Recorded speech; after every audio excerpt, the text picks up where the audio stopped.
Every coin in your pocket has endured extremes during production that would destroy most ordinary objects. Furnaces hot enough to liquefy glass. Pressures capable of crushing cars. Yet these ancient-looking discs remain strangely vital in daily life, feeding parking meters, unlocking vending machines, and paying for that cold Coke. The irony? Each penny actually costs more to produce than its face value. Music. It all begins at the U.S. Mint with massive metal coils stretching 1,500 feet, the length of 4 football fields. Each coil's color reflects a unique metallic formula, tailored to the coin it will become.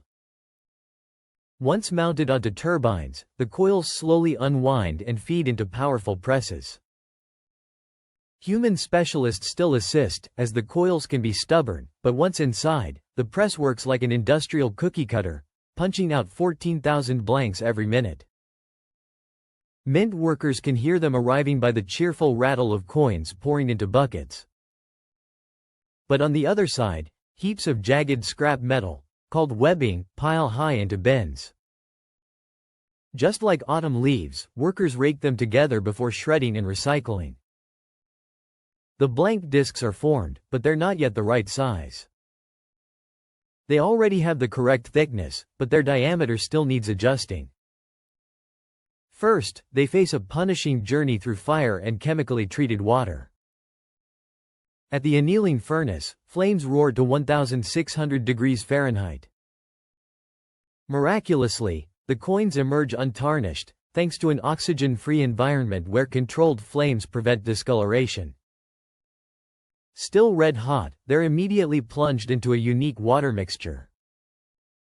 This water isn't ordinary. Along with lubricants, it contains citric acid, sourced from citrus fruits but delivered here in powdered form.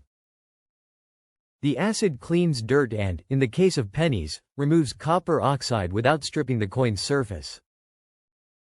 That's why a fresh penny gleams so brightly, at least until it circulates. Lubricants keep heated coins from fusing together during quenching, and after cooling, they're ready for washing. Different facilities handle this stage in their own way. In Denver, massive skip baskets scoop coins from the tanks, while Philadelphia relies on slow-turning rollway machines.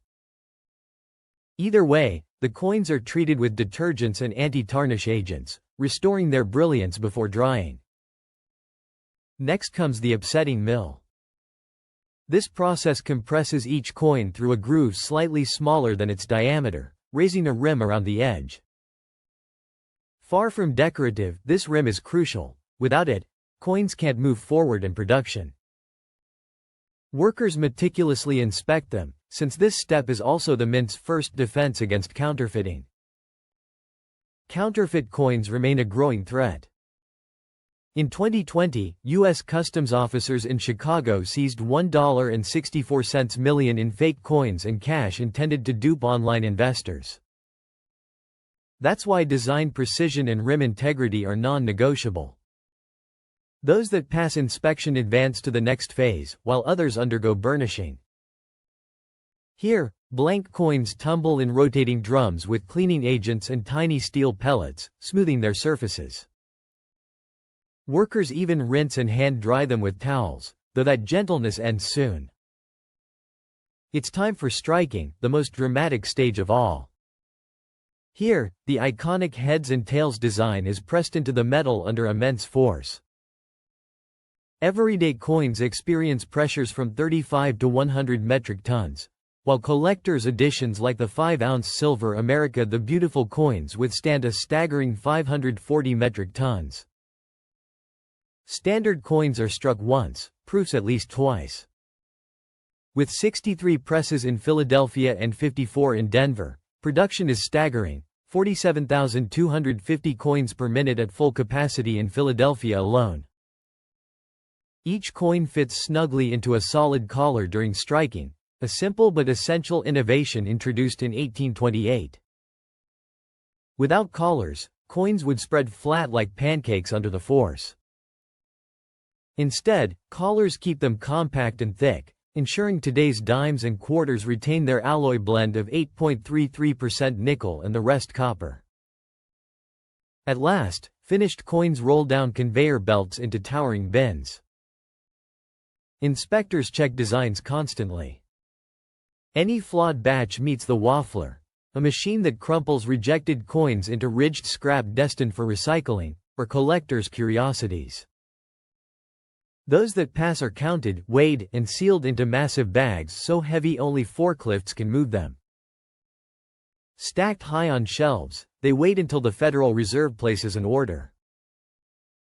And so the cycle continues. For now, pennies may still sit among those bags, but their future is uncertain. So take a moment to notice them while you can. Until next time.